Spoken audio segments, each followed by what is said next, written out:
Hey everybody, and welcome back to another episode of Turbonomic's #1 active podcast on YouTube. Just we had a lot of disclaimers there. The Greg and Joe Turbo Show. As always, I am your host, Joe, joined as always by my illustrious co-host, Greg. Hey Greg, how's it going? I went with illustrious this time. Hi everyone. Today we're super excited. I know we say that we've had OGs of Turbo on in the past, but this time we have the most OG of the OGs. Yeah. Mr. Oved Lourie. Hey Oved, how's it going? Going well. Thanks for having me on, guys. Awesome. Glad to have you. Can't get much more OG than somebody's got an all right in the beginning of the name, right? I mean, that's true. It's true. It's true.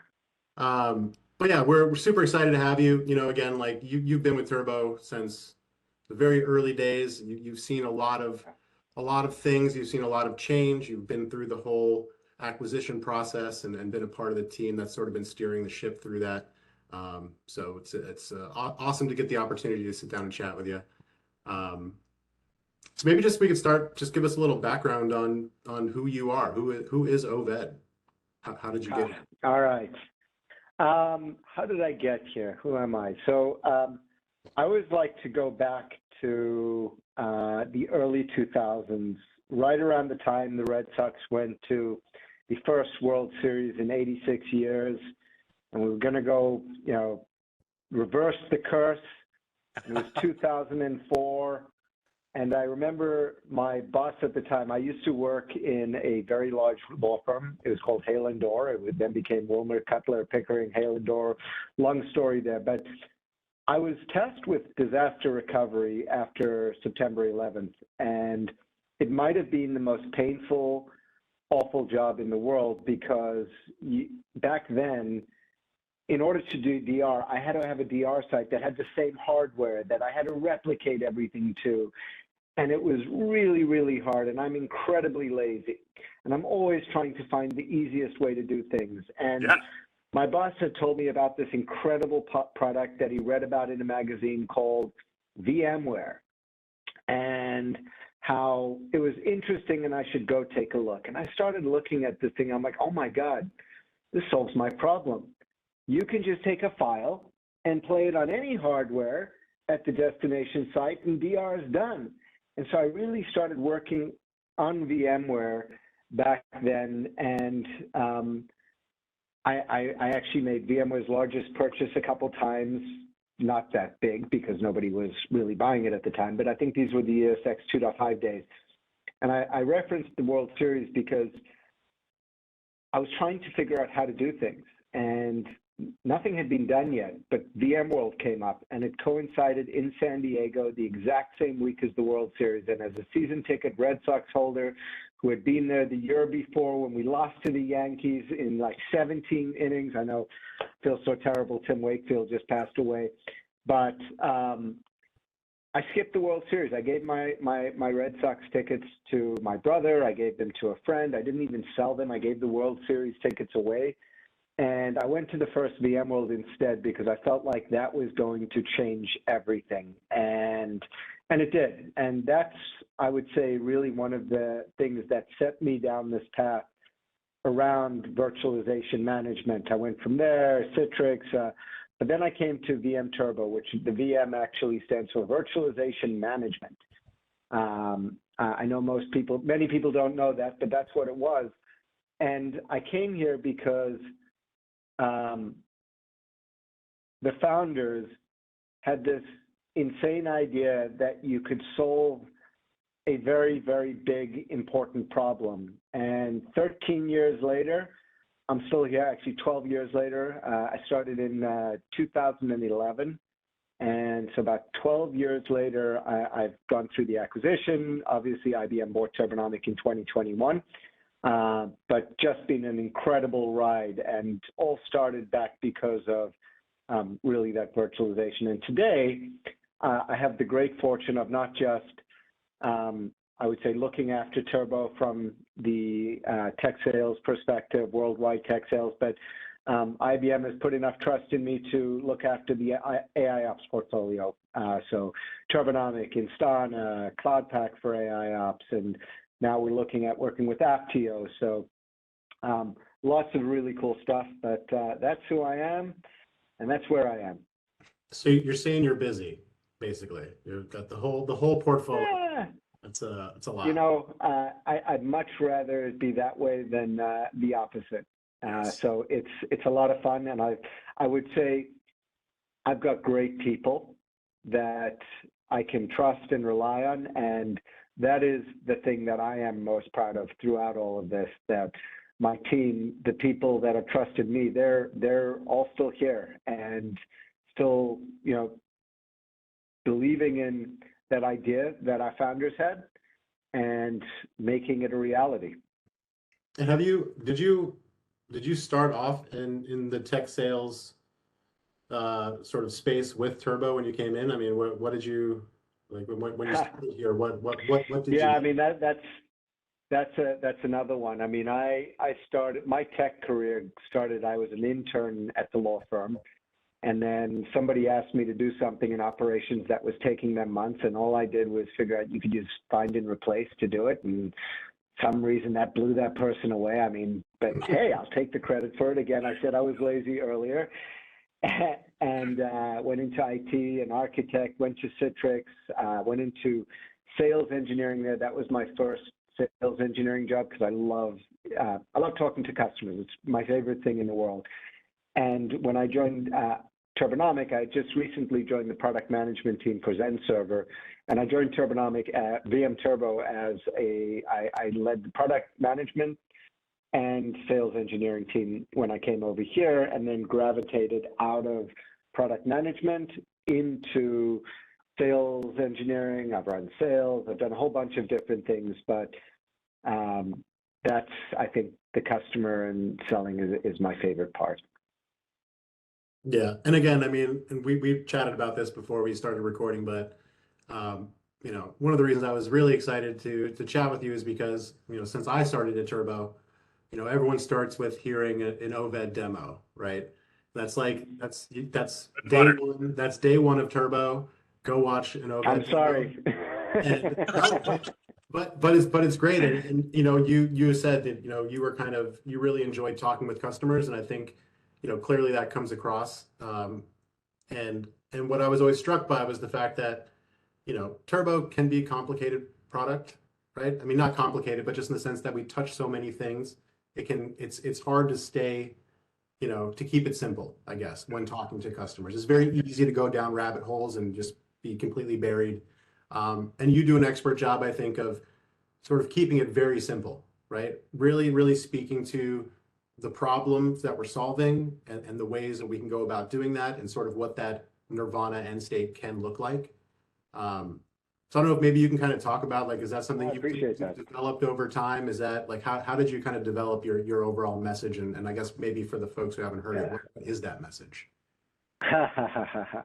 So first of all, thank you. I do appreciate that. That is my intent purpose, is to short circuit delivering the message, you know, working with someone to validate whether or not we have the problem. I'd say it is the most important thing to me to make it crisp. And the beauty is I've had the opportunity to fail thousands of times and practice it and figure out what works and what doesn't work. In fact, you know, to the back part of your question of what is that message, you know, another story, I have too many stories, but Shmuel, who was the founder of the company, wanted to fire me back in, I think it was 2012 or maybe even 2011, because, you know, I thought I knew everything and I thought I could go train people and get everybody ramped up and deliver the message.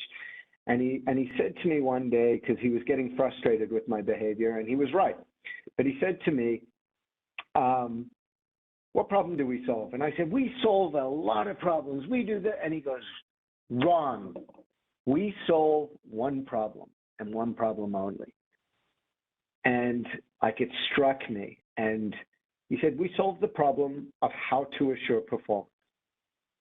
And so that stuck with me forever. You know, I looked at myself, you know, I was saved by others, but he was right. I was spreading the wrong message. And that's why I've gotten to this point where I really focus on on the message of how to assure application performance. And there's many ways to do it. I have different tactics in different areas, but I think the easiest one is just to have an honest conversation. And let's take 2 minutes to do that right now, Joe.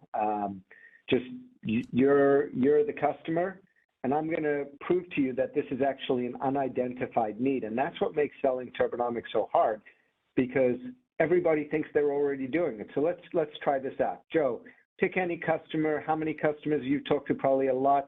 How important do you think making sure that every application gets the resource it needs when it needs it is? How important do you think that is? I mean, that's paramount. That is Okay. the most Rhetorical important question, right? Dumbest Right. question somebody's asked you all day. It's obvious. Okay. So how do people do it today? Well, I mean, as someone who has drank the turbo Kool-Aid, I know the answer, right? And the answer is they're I not. don't want the answer. I want to know, how does a customer assure performance today? Give me the way So they would respond. we use a lot of different sort of monitoring solutions, and if there is any issue, right, we'll get an alert, and then we'll go ahead from there, and depending on the alert, we'll try to remediate it. That's interesting, because I think my question was, how important is assuring performance? And you told me I was asking a stupid question pretty much. When I asked you how you did it, let me play it back to you. You have a lot of tools and people, and when you are no longer assuring performance, you try to figure out how to restore things to the way they should be. Did I hear you correctly? That is what I said, yes. Yep. It's ironic, right? Because the question was, how do you assure performance, not how do you remediate things? How do you fix things? How do you find out faster that things are broken? And the flip side of it is pretty simple, right? A lot of people say, well, I just overspend. Have you ever met a customer that buys more hardware than they need, pads their cloud instances? Never. Never, right? Never been done before. And why do we do that? Why do people do it, right? We do it because we think it helps us assure performance. We think it gives us the highest probability of not having problems. And then I always ask, well, do you still monitor that over-provisioned environment? And everyone goes, of course we do. Well, why do you monitor something if over-provisioning is supposed to solve the problem? So the idea is, what if we could prove to you that software could solve this problem of making sure everything gets what it needs when it needs it, so that you don't have to spend another 30% on top of what you're spending and then still fail at what you're trying to do. And this is the challenge we've had over the years, is if I can prove that I can solve the problem of how to make sure everything gets the resource it needs when it needs them, then I can help you eliminate all this waste. And we don't solve world peace. I'm not going to fix your broken code. I'm not going to tell you that something that the hard drive broke on, I can't do that. But resources are something that any software can, if software can make the right decision, software can take the action, because it's all defined in software today. So what if I use software to just continuously do this, make these decisions, take these actions? Well, I can eliminate resources as a cause of application delay. That's the problem we solve. And that is essentially, that North Star that I've been focused on for almost 12 years now. I mean, that's perfect. I mean, it makes so much sense, right? Especially when you kind of lay it out so plainly like that. I guess, in your opinion, why is this still such a novel approach? Like, because it seems like it does make sense, and we've all worked with customers, and it does work. And so it's like, why hasn't this become sort of the norm? Have you ever seen the Terminator movie? I have. Who hasn't, right? Well, that's actually, I shouldn't say who hasn't, because now I always get on calls and 50% of the people actually haven't seen it anymore, haven't seen the movie. But you remember what happened when Skynet became aware? All the humans died, right? So people are terrified of automation. It's, wait a minute, you're going to put this thing in, it's going to make a bunch of decisions, that sounds great, but it's for somebody else. And so you're really changing the paradigm of how things are done, where you are letting software make decisions. In the age of AI, you are letting software make decisions and take actions without a human intervening. I mean, this stuff is coming. I remember, do you guys remember when the the Tesla drove into the white truck and everyone was up in arms, like, no more self-driving cars because one person died. Yet, what is it, 350,000 people have died in car crashes since then, driven by humans. But one person dies because of software, and we can't trust software anymore. Right. And so this isn't the Terminator. You don't just drop this thing in, turn it on, and everyone dies. There's this. What we have to help people understand is it's a journey. You can start somewhere, you can do more until you trust it, because fundamentally, Turbonomic is about selling trust. If you don't trust software to make decisions and take action, you're not going to ever get any value from it. So I think that's the challenge, is people become threatened by software and the perception that it's taking their jobs in many cases. You know, it's not that it's taking people's jobs. It's a job that people can't do. It's beyond human scale. So we're not replacing anything. We're allowing people to focus on more important, more innovation versus waiting till the next issue arises so that I can click one of 4 buttons, move, start, stop, reconfigure. So we can do this, we can solve this problem, but it's hard for people to let go of the perception of control when we aren't controlling anything. That's a great point. Yeah, I mean, well, it's also interesting too because the concept or the term automation is a buzzword right now, right? I mean, every company is looking to automate something, and yet it's almost like they're in a lot of cases speaking out of both sides of their mouth because we want this automation, but then when we bring something like a Turbonomic, then all of a sudden it's like, well, like you said, oh, this is great, but it's just for the other person, not for me though. Right. Like, this is the wrong automation. It's about trust. I mean, I always ask customers that question. How many customers do you think want to automate? I mean, you just said it. Everybody wants to automate. Okay, well, why haven't you automated everything? Well, we haven't written the code yet. Well, we don't trust it. We need a human to validate that it's the right automation. And so when a system like this comes in, you shift the paradigm because we're not selling you the components to build automation. We built the decision automation. And then it's just a matter of operationalizing the decision automation. I mean, I asked an airplane company once upon a time, I was talking to the CIO, and I asked him, how many planes do you ship without autopilot? And he laughed at me in a room of 20 people and said, that's not a configurable option. I said, great. So why is it that you let every vendor on the market sell you all the telemetry data and all the orchestration tools, and they ask you to build the automation? That is the problem with the industry today is you're not shipping telemetry data and the parts to build autopilot. You ship a plane with autopilot. So what if IT could have the same system that could keep everything flying at 33,000 feet all the time exactly where you want it to be? And that's how you start to see that this is, you called it a novel approach. It is a novel approach. It's a different way of thinking about doing things. It's one where you set the autopilot to, I want every application, every virtual machine, every cloud instance to get what it needs, versus I want to know when I've reached threshold 1, threshold 2, threshold 3, threshold 4, so that I can get notified by a human that I need to go figure out what broke. Right, and then even still, right, just by virtue of having a million different tools, hoping that whatever fix you deploy doesn't have a ripple effect somewhere outside of your purview that now creates a problem for this other team, and then sort of this round and around we go, right? I do want to say, I hope in my head, I imagine you came up with that story on the fly in that meeting about shipping planes with autopilot, because it's like a perfect. I did. It's actually pretty funny because I was sitting in there and we had founders in there, CEO in there, we had product managers, we had 20 people from their company, 20 people from, I mean, it was like a lot of people and everyone was just talking and I could see we weren't getting the message across, and I just reached across the table and did it because I was getting frustrated, and I thought that was the moment to differentiate, and they signed up as a customer. And it was, one of my favorite customers of all time, not because of that moment, but because, you have customers like that are trying to do automation, that do it as part of their business, and you're trying to get a component of the business to do what they're already doing where people are trusting their lives every single day on those systems. So it was a lot of fun, and I enjoy working with them. That is, yeah, that sounds like a good meeting to be at. Wish I could have been there.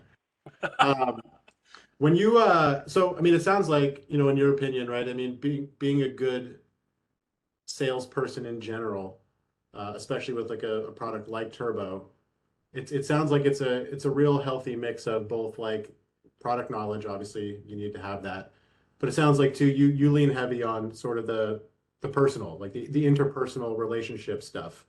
Um, and is that something, again, like that you have always had that? Is that something that's been just a part of who Oved is, or is that something you kind of added more Yeah. over time?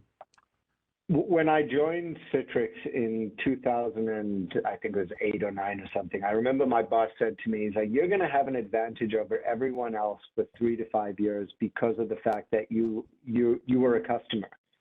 You felt the pain. You've seen what happens. I remember my wife used to, when I'd wake up in the middle of the night and she'd be like, is he calling about HD Boss Web 20 again? I mean, you tell him every night to reboot that system. And so I understand the hard failures, the soft failures. So when I talk to customers, I'm not trying to sell you something.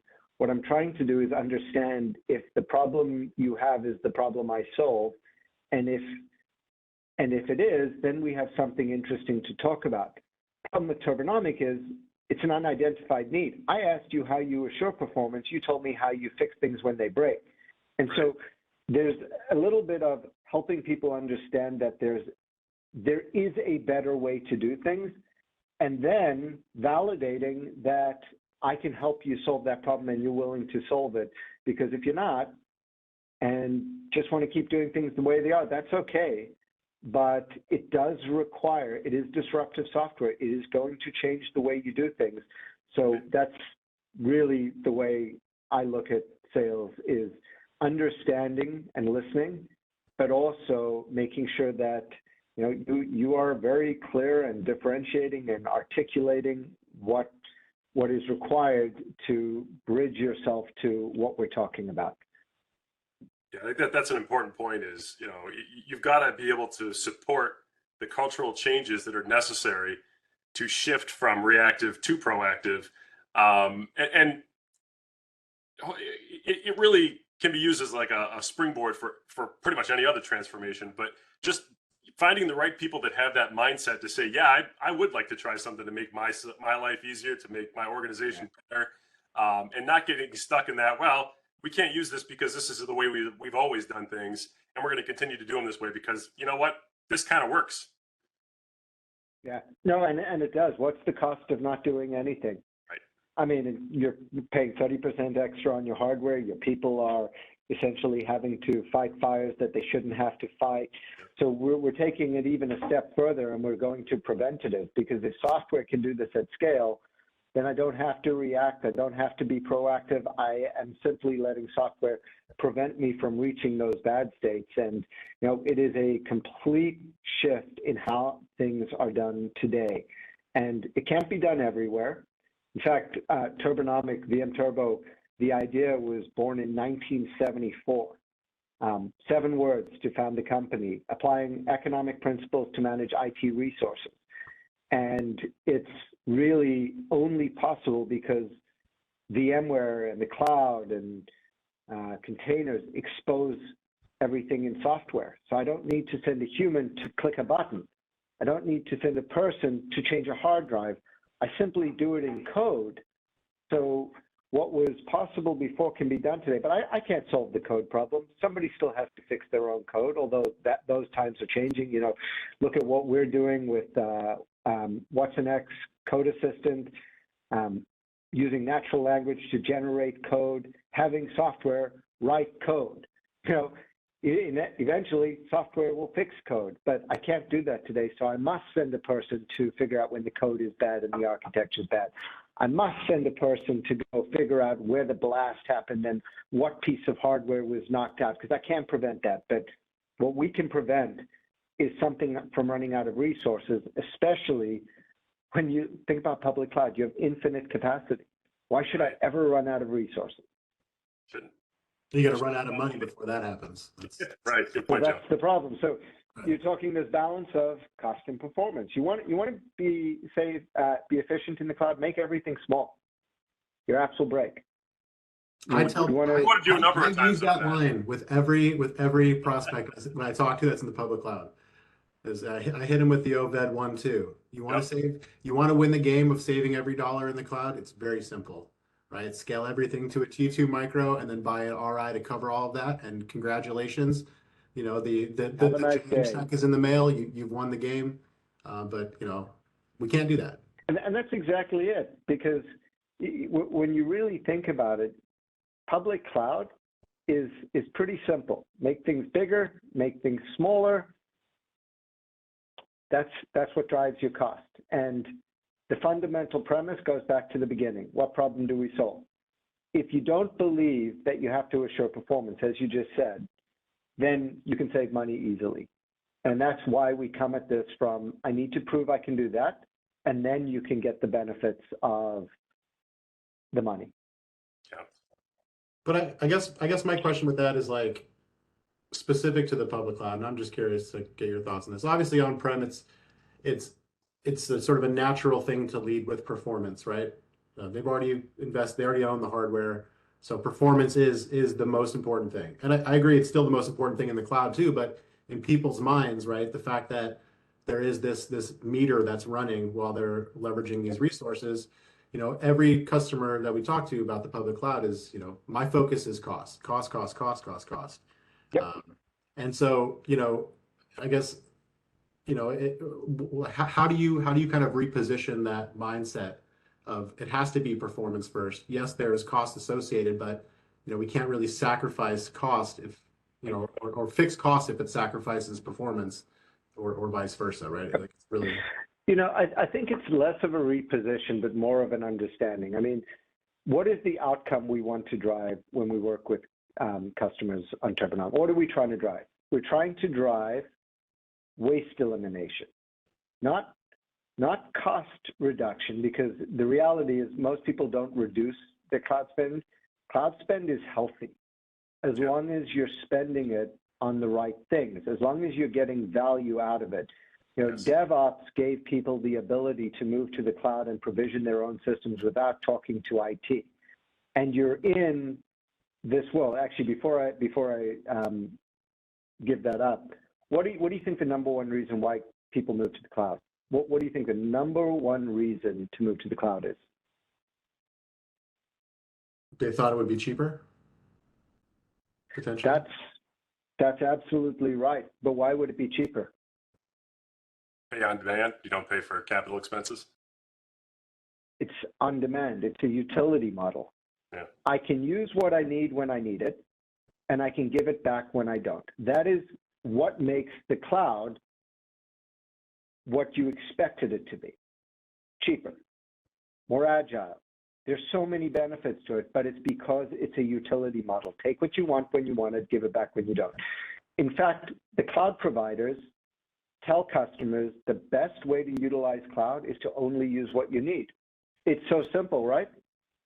Okay, so it's this elastic world. The problem is you get there, and why don't you like your cloud bill? Because when you get there, you don't have the ability to be elastic. You're in an elastic world without the elasticity. Yeah. And so why I talk about it as repositioning, yes, I want to save you money so that you are not wasting it on things that you should have given back because you're not using them. Right. And so what is stopping you from doing that? Well, in order to do it, let's say I just have 500 virtual machines. I have to watch those 500 VMs all the time. And I have to take away the resources when they're not using it. And then I have to watch performance changing and give back the resources when they need it, before they need it. I can't shut down a system in the middle of the day. So I have to make sure that historically, I'm not going to run into an issue.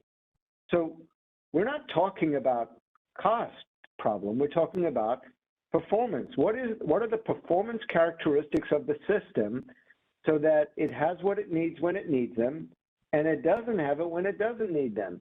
And how close can I get to that? I mean, That, to me, is the North Star of public cloud scoring. What is my elasticity score? How close to utilizing my allocation am I over time? And the closer that I can drive my utilization to what I've allocated, the better I'm doing in the public cloud. And that is something that Turbonomic does an incredible job of highlighting. But even more so, it proves why this is a continuous process, that I have to, it's not a one-time takeout. I got to take away resources, I got to give them back. I got to keep doing it over and over and iterating. And only software can do that. People will get tired. So if the people stop clicking the button, well, guess what? Your cloud elasticity score will start to diverge again, because if I don't have software doing it, I have to build in more room for error. I have to. I mean, I would not change the way I do things if I didn't have a system that could provide elasticity like Turbo. I wouldn't. I would just keep over provisioning, because I don't want to lose my job because all of a sudden I took away resources from an engineering team and they didn't get them back in time, and somebody was on the website trying to buy t-shirts and it was too slow, so they went to somebody else because of me. I wouldn't do it. Why would I assume the risk? That's why I have to trust that software can solve this problem, or I can't solve this problem in the cloud. Yeah, absolutely. I heard you say that the word trust a number of times today.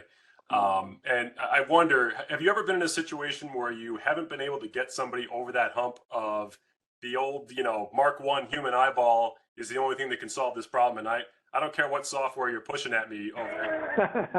Gotta have this guy have that in order to keep this running. Okay, I told you at the beginning I failed many times. Yes. And one time somebody actually almost jumped across the table at me because it was not for lack of trying. This was over 10 years ago, and it's exactly what you said. It's like, here's an action. It makes your performance better. It's non-disruptive, gonna help you save money. Nobody would know if you did this because it's non-disruptive. And your app in your existing tool and this one is telling you, you need to do this. Will you take this action? And they're like, seems no. like a no-brainer. I need to go analyze this. It's been in your dashboard for 3 days. Why haven't you? Because I've got 50,000 other alerts I have to take care of first. Yeah. Okay. So we're just going to wait till somebody calls because there's too much noise in the system. Yes. So yes, there are, as I said, it's disruptive. And if people don't realize that, it's not that people aren't doing a poor job. The problem itself is beyond human scale. And we have to change the way we think about these things, because if I want to keep doing that business as usual, guess what's going to happen? Somebody will eventually call down and we'll fix it, and that's tolerated. Failure is okay. I mean, when I think back to this, where we come from as a company, we started this because we said, what if we build a product? And I'm not claiming that I was part of the founders team. I know the story very well, and I've internalized it, because if I ever were to start a company, I would absolutely start by solving a problem. And what the founders said was, let's start by solving a problem. Monitoring is not solving a problem. Monitoring is a way to collect data to solve problems. Mm-hmm. But what if I said, I want to solve the problem of how to assure performance? Then I would think about, okay, well, how would I do that? How can I take IT and put it in a way that I can solve it? And I can say, well, this is actually kind of easy. I just have to match application demand to resource supply in real time. So I just need an engine that can figure out how to match supply and demand, because that's all IT is. It's a matching system. Yep. Application demand, container supply, container demand, VM supply, and so on as we go down through the supply chain. So it's really simple. IT is a matching system. Our job is to provide the applications that run our business, but today we are destined to fail because we are given tools that help us understand when we are not meeting that goal, when we have already failed to provide that. So The whole company was built on, this is the problem we want to solve. This is a way to solve this problem. It cannot be solved by people and tools. And so trust is critical because you have to get to a point where you trust the system is right. And I always say to people, and the system will never be wrong. And people go, well, how can you say with confidence that the system won't make any bad decisions? I said, well, if all I'm doing is matching supply and demand, then I can't make the wrong decision. Well, when can I make a bad decision? When I get bad data. And that has happened before. You know, occasionally the Tesla has crashed into a truck, but it has crashed into far fewer trucks than people have. Right. And so that is why we're talking about selling trust, is we've got to make sure the constraints are right. We validate a bunch of decisions before you automate. Once you're ready and you trust it, then you automate in non-prod. I mean, you've seen this before a million times. Automate in non-prod first, do non-disruptive actions, do scaling, then move to some prod environments, but do it at very low risk. You know, do what I call the iocane approach from The Princess Bride. Take a little bit of poison every day for a year and you become immune to it. If you take a little bit away from every developer for a year, they won't even know you touched their systems, and in a year, everything's sized right. So yes. This is really what it's about, is if you don't trust, you get no value, because otherwise you've already got the data. I'm collecting the data you already have. It's my analytics that are valuable. Yeah. I've heard you say a number of times, you know, we've talked about monitoring, right? And that just purely reactive. But the fact alone that you have to have systems that pull data to help to make decisions or to help alert you that something is going on already tells you that this is beyond human scale, right? You tried to solve it with this monitoring, but just the fact that you're putting monitoring in place, you're telling me that this is beyond the scale. Exactly. I surrender. Even with machine learning, even with normal algorithms, everything is always about finding a state that I don't want to be in and then figuring out how to get to the good state. And that's the difference between solving a problem and using data to solve problems that happen. Yeah. You know, we're not, as IT, supposed to have problems happen. We're supposed to find ways to prevent problems. And in this domain, we can. And so my favorite question, I mean, pick any data center you've ever been in, Greg. How many alerts do you think your customers typically ignore? At least 50%, at least. At least. And how has that changed in 20 years? I imagine that percentage has just grown. Yeah, because there's even more objects to manage. And why do we ignore them? When do we ignore them? Why? Why do we ignore all those alerts? Oh, because I ignored them before and I didn't die. Yeah, but sometimes that's smoke, because that's what those are. Yeah. That's the smoke before the fire. Sometimes those do turn into fires, right? Yeah. But don't worry, that alert only is going to be a problem in 10 minutes. When the next one comes out, then I'll do something. Yeah. Yeah, only because we have such a finite amount of time and people, we say only deal with it when it becomes a problem. Because we can't deal with the noise. So hide the noise, suppress the alarms, only tell me when it's hit the fan. And that's the difference here, is like, that's not going to change. I mean, look at Kubernetes. You have 10 order of magnitude more objects to manage. Yes. In microservices environment. That just means don't have the time to. You know what? I thought Kubernetes makes everything easier. Are we saying that's not the case? If I'm a smart developer, what am I going to do? I'm going to double the size of every container, and now I have a million things that are double the size. But that's exactly it. Just throw the word Kubernetes out, and that solved the problem, right? We're fixed. You know, it might have all the levers to do this, but just like the public cloud, nobody built the elasticity system to make it all work. They built the knobs and levers, but then left it. It's ironic that here we are at IBM.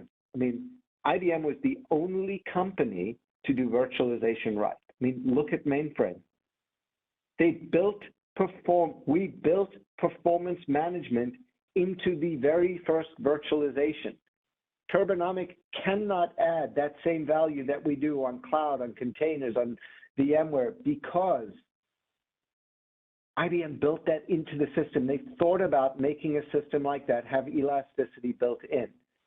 And so the opportunity for us is to close this gap that the hyperscalers, that the virtualization vendors, that the Kubernetes, the Kubernauts have all put out there. They put out these incredible capabilities with all these knobs and levers that I can turn, but nobody built the control system.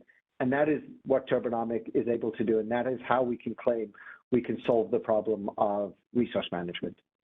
That is perfect. That is perfect. And I know, as I said in the beginning, I know you're busy, so we're not going to keep you too much longer. But you know, there is a question that we typically spring on people at the end of this without any prior, you know, warning. So if you don't have an answer, that's okay. But since you are sort of overseeing a lot of different things now with IBM, not just Turbo anymore, are there any things in particular that you're looking forward to, or you know, maybe with Turbo, maybe with just IBM in general, just, you know, features or integrations or things like that kind of get you excited? Yeah, look, I look at the Kubernetes market as I think that is really the future. It's the present, it's the future. I see all my customers heading that direction. I mean, IBM, we made one of the biggest bets on Red Hat with OpenShift. Because of this, OpenShift is clearly best platform to manage containers.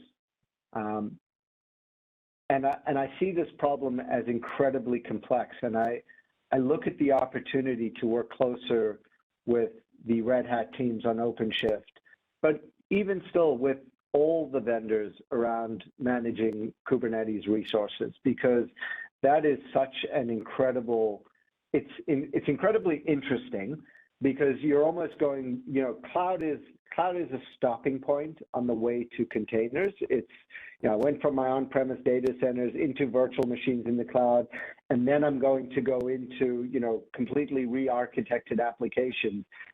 And it's incredibly interesting because I have all the same things I had on virtualization. I can move containers around. I can resize them. I can resize limits. I can resize requests.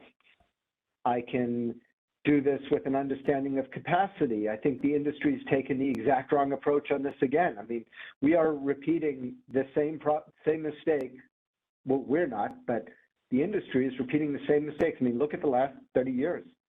What happened with virtualization? First, put it up, I need visibility. I get a monitoring tool. Then P2V, I move everything onto the platform, and then I have to optimize it, right? Then I have to figure out, how do I get more out of it? Then I move to the public cloud. What happens next? I get visibility.